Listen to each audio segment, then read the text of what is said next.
there's been a sort of a leveling up for a while called the hiatus. So there's a whole group called the hiatus group that they are focusing on the leveling and saying, no, nothing is happening because it's leveled off. But the satellite data sets suggest that there is a significant increase over there. And so, for instance, in the future data sets that I'm using, there are four different scenarios, and the four different scenarios vary. They vary. First scenario is, what if we stop emitting CO2 today? What is going to happen to the temperature? So that is the first scenario. Second scenario is, okay, we are producing a little and adding some mitigation methods. Okay. Third scenario is, okay, we still produce, but we are still a bit careful about it. So it's kind of different levels. And then the fourth scenario is like, we don't care about it. We just continue producing in mass. So there are different scenarios. We call them the scenarios of climate scenarios. I'm always careful when I'm answering these questions because different areas are experiencing it in different ways. But then it is clear from the data and from what we observe around us that we are having some significant changes, and we have to find a way to deal with it.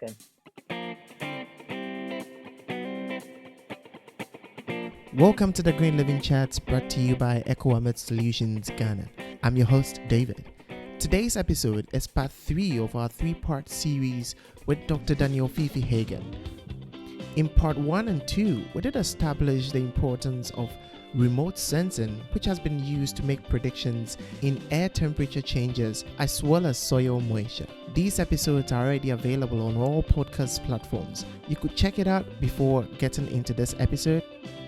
In today's episode, we are talking about how to reduce this high level of CO2 emissions in the atmosphere. What are policymakers doing? And what advice can experts using remote sensing give to us? Here we go.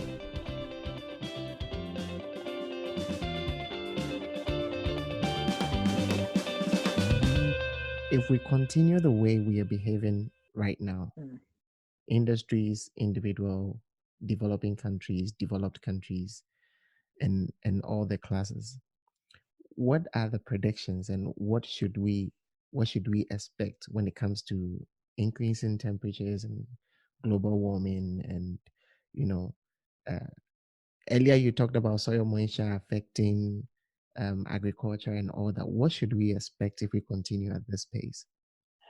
Yeah, so I'll probably give you a little highlight from my current research because I'm working with the IPCC data set and the projections into the future. And so one of the things that I found was that in the milder scenarios where we don't continue to pollute so much, we have what we call, I'm calling this carbon sinks. So CO2 sinks. A sink means that that it's being sucked from the atmosphere, maybe into the ocean or into the land. And so we have the sinks increasing. The area of sinks are increasing in those milder scenarios. And then the area of the source, so it's either a sink or a source. So the area of the sources are reducing in the milder scenarios, and the sinks are increasing. So which means that we will have the reduction there, and which means that the temperatures would also sort of level or something like that. Of course, it will take a long time. We need probably more than 100 years to do that. And then in the extreme scenarios, the sinks are of course reducing. So we have less and less sinks. The ocean is the biggest sink. The ocean takes in the greatest amount of CO2. So I observed over the ocean that the areas where it were sinks, are going to become sources. So of course, this is definitely something that we don't want. Yes. So if we continue like that, sink areas are going to turn into source areas. Okay. And if sink areas are turning into source areas, it's not just temperature that will be impacted. Vegetation is going to be impacted, which will impact food production. And we would have to resort to what we call geoengineering, which is kind of the last resort, um, Yeah. the last resort thing. So geoengineering means that we are deliberately changing the climate, artificially changing the climate, and there have been experiments to show that it actually works. There's been natural and artificial experiments. Mm-hmm. In 1992, there was a significant uh, volcanic eruption in the Philippines, and they realized that because the eruption was very strong, it went into the stratosphere, the sort of the second layer of the atmosphere, and in the stratosphere, molecules would move slower, slower because it's cold over there, and they found out that because the the volcanic eruption went into that level, it blocked a radiation, both incoming and outgoing, and so it reduced temperatures, global temperatures. So there've been discussions of, okay, why don't we just shoot aerosols into the to reduce the temperature? And this may be something that we will resort to if we continue to go that way. We have to resort to this kind of geoengineering. And this is actually a project that Jason Blackstock, the one I Mm-hmm. spoke about, Yeah.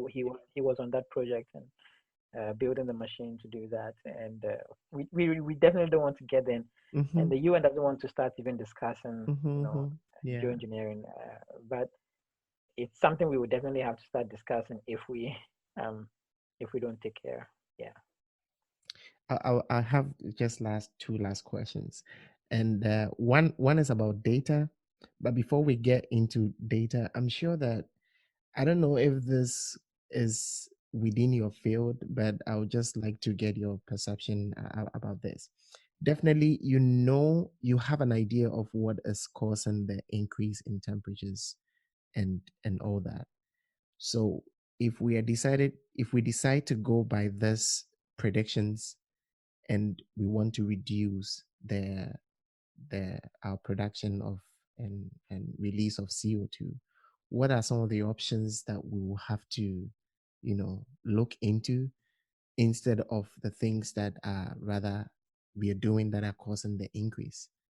Okay. So what do we have to do to reduce the CO2? Yes, Is exactly. that it? Exactly. When it comes Um, to temperature. yeah.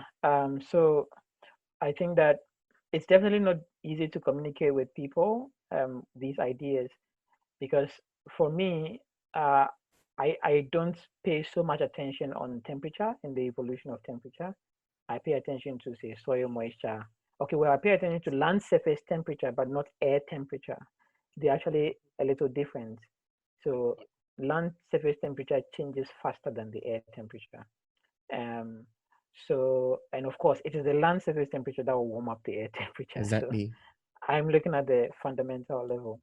But I think that, yeah, this is definitely a problem, and we have the scenarios to show how this is going to look like if we don't listen.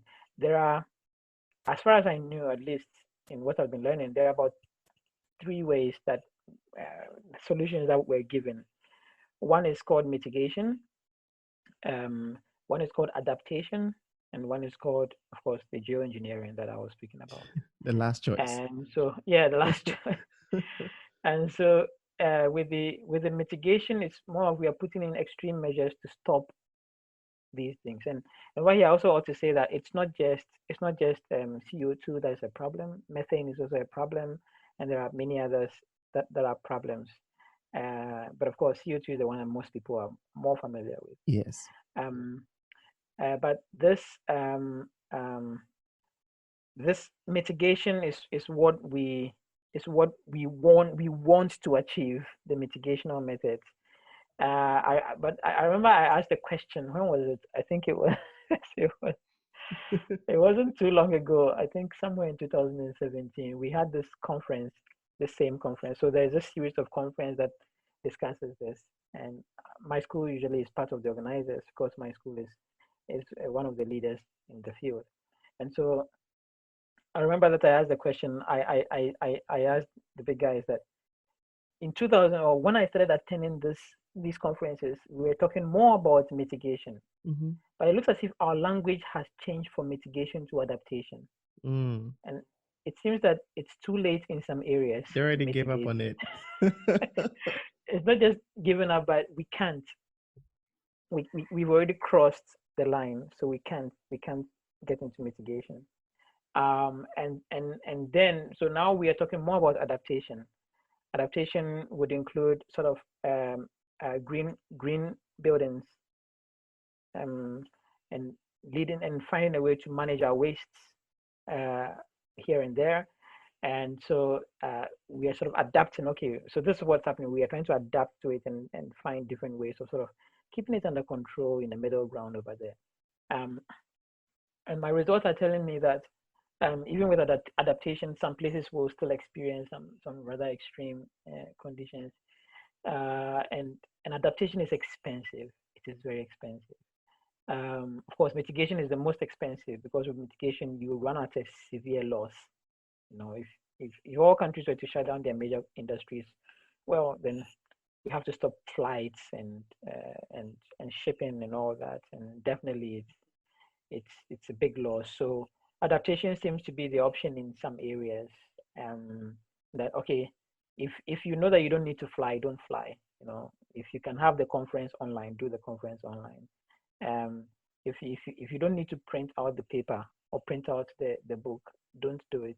If you can afford an iPad which will host say I don't know 1,000 papers or something, or you get a Kindle that will host 1,000 papers. Yeah, do that and don't. Uh, Everyone has a role, and I think the problem is the education of the public. Um, this has to be very very intense, and we don't do that very well. At least no one really spoke to me about it when I was growing up, and I think that it's something that I would want to communicate to.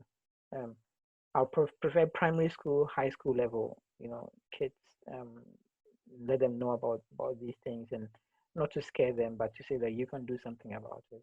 This is what you can do, and governments to listen, Yes. which is the most difficult part, because every government wants to develop, but finding greener ways of developing is definitely an option, and people are doing a lot of things.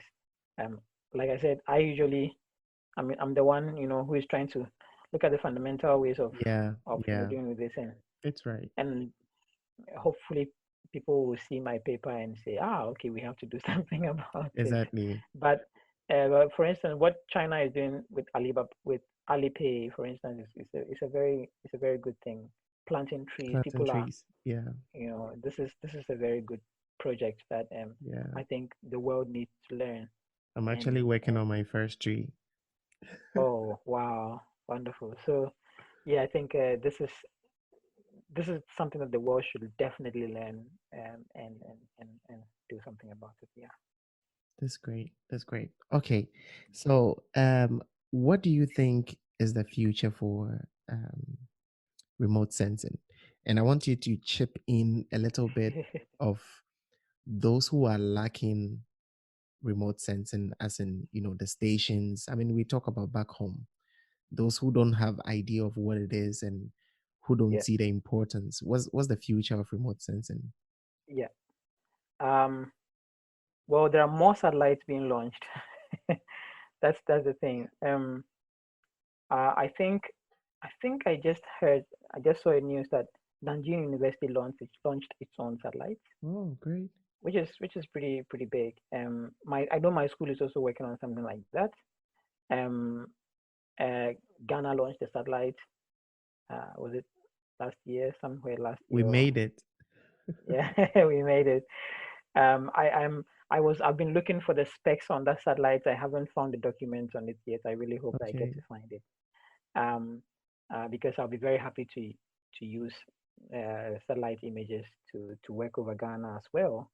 Um, but I think that what people don't realize is that the data sets are actually very, very much available. Um, it's just so unfortunate that it's not used so much in application, but it's used more in research. But application, there's a lot of ways to use them in application. And I am actually working with the Ghana Meteorological Agency to make use of this technology. And so one of the things I am personally doing is that I'm producing the data sets and trying to send the data across. And I always try to put them on public platforms where you can just click and download and use. And so I'm hoping that I'll be able to do more.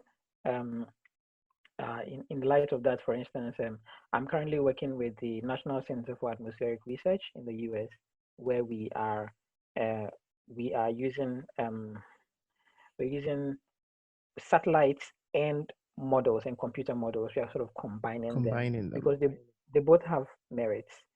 So we are combining their merits, their strengths, and using superior data sets for people to use. And this data will be given freely um, online, just like that. So I hope that people use it. We would try to push the message across, uh, and and and and of course, I'm also in the process of trying to inform people, to educate people. And for me, I'm actually paying more attention uh, to to high school students. So one of the things that I started doing even before I came to China was to start this education group where I go with a group of guys from the university, and we go into high schools and we tell them about some of these things. It's something that I really hope to continue. My dream is that I will get a group of top scientists, take them to Ghana or any other place. Uh, High school kids will get to interact with these scientists and talk with people who are doing high level work and get inspired. People should get out of Exactly. the idea of I want to be a medical doctor or lawyer. Like it's just the same monotony that we have over there. Sort of get out of that culture of monotony and explore more that they can also do more. And I actually had a very, very wonderful privilege of talking with NASA about this. Mm. Um, uh, and NASA was telling me that they have a program like that they actually they were encouraging me to sort of put my ideas in that program as well and use it. They even gave me some stickers to take to uh, Mm. to Ghanaian schools and to give it out and just to get them to know that they can Yeah. also do something Mm-hmm. on these things. So um, I I think that there is a lot of room. I'm trying to do my best to inform people. When I produce the data, I send links to people. I say, hey, there's data here. Use them. You can really use them, and to teach people how to use this data set. And of course, I hope that we have more brilliant minds tackling these fundamental problems of the assumptions that we are making. There's one assumption that I've been thinking about for about 2 years, and I'm working on. Hopefully, I would deal with that assumption. I'm actually working on it with Thomas, and we hope to deal with the assumption. It's one of the most difficult assumptions in the retrieval models, but definitely if we can make it, it will be of an immense uh, improvement um, there. So yeah, I'm grateful to China for the chance to use their technology. They have a lot of technology that we can use, and so um, hopefully we have more land surface temperature data sets. Because it seems a lot, but it's actually not a lot. We need more and more and more, and hopefully we can produce that. Yeah, yeah. Daniel, this has been super, super, super interesting, and I Thank have you really, very really much. learned a lot. I don't know if you have any last words or anything that I I didn't do, catch, and you would want to put I it out do, there. I do. We are in a world of AI. So now AI has also become a big part of it, using AI to develop remote sensing data sets. And I also encourage people to get into it. This is something that I'm doing myself. Also to use AI to produce better prediction models. Um, and uh, I started a group called Data Africa uh, when I do my PhD, and the goal is to produce high quality data sets for Africa. And Data Africa is really a big dream of mine. currently we have about 11 countries in Data Africa who have provided data sets. They've provided data sets from their countries, and working with Ghana Met as well, and hoping that we come up with this really high quality data sets. And I invite people who have interest in this, especially Africans as well, who have interest in this, both Africans and non-Africans. We're really happy to have you on board. But I really hope that Data Africa will go very far. It's a lot of work, and I don't have much time to do that, and it's I wish I could have a lot of people working with me on that, because it's a lot of work. Like you mentioned, I'm processing a lot of data sets, and I'm currently processing maybe about 30 terabytes of data sets. Wow. Which is actually very small. I've had to reduce it because the computer storage is not enough. We only have about 200 terabytes, and I need at least 500 terabytes Wow.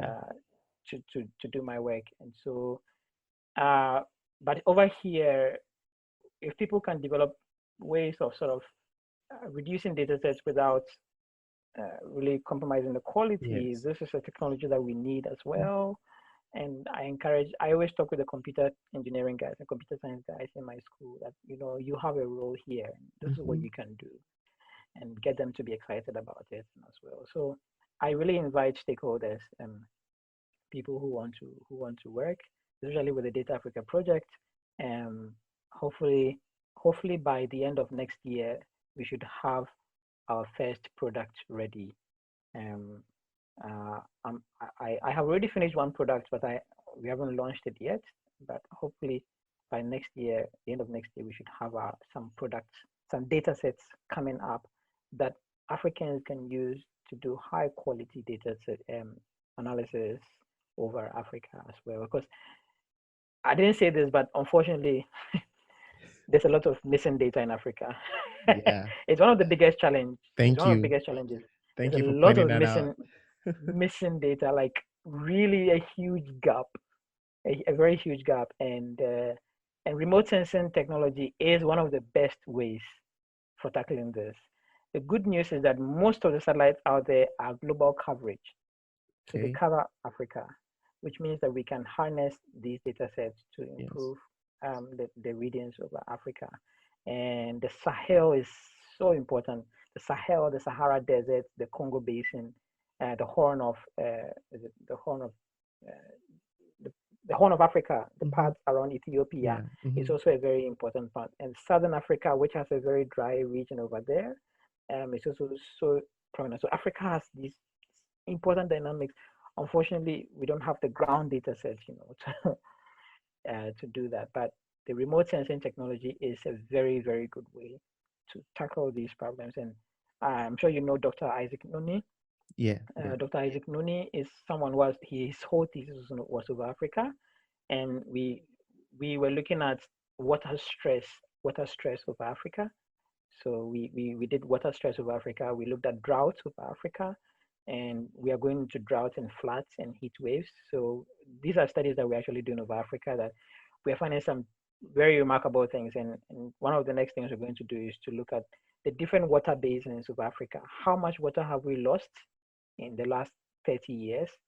And if it continues in this trend, what is going to be the impact on food production and drinking water and aquatic life? This is a problem that we'll be tackling within the next 2 to 5 years. Wow. And I invite stakeholders to come and do collaborations with us. I love collaborations. I really like collaborations. So I'm happy to talk with people about it. Yeah. So I guess this is what I will say to end it. Yeah. Thank you so much, Daniel, for joining us today on the Green Living Chats. We wish you the best, and we hope that a lot of stakeholders are going to join you to collaborate. And we hope that you can have more data to support the nation, the continent, and the world as well. Thank you so Definitely. And much for David, I want coming. to say we really appreciate. I appreciate what you're doing. It's definitely a very good thing, and Thank keep you. doing what you're doing. And whenever, whichever way that I can help, I'm very happy to help you as well. So thank you so much for doing this, and I hope somehow we can push these communications into the Definitely. younger generations and get them to start thinking about these problems even before they get to the university. I Yes. think it would be very Yes. good. Thank you Thank so you so much much. for doing this. Thank you Yeah. so much for Thank you coming. very much. Bye. All right. Bye. Bye. So, thank you for sticking around with us on this episode. Remote sensing has clearly showed us the impact of human activities on the environment. What can you do differently today to help us reduce the CO2 emissions in the atmosphere? We all have the right to be informed and educated on what is going on around us. Know what your government, policymakers, and industries are doing. We'd like to hear from you. Visit our website and social media platforms and drop in a comment. You could also contribute to our MEC blogs, a platform where we are giving all the public the opportunity to share their thoughts on environmental issues around them. Our next episode is coming your way this and every Sunday on all podcast platforms. See you on the next episode. Until then, live green.